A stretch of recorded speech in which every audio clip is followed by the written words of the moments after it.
In this video, I will show you how to see worldwide trends on Twitter.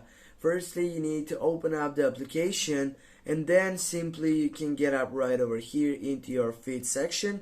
But when you get there, you're gonna be available to go right down on that search box setup, and here it will shows up that trending sites on your section.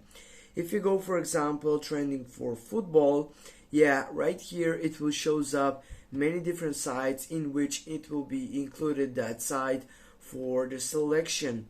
Also, if you go on the three dots on your right upper side, you're going to be available to go for the site which is search settings, and right here you need to make sure that all of these are turned on, and then you can simply go to your filter site and then take a look on it and go for applying section.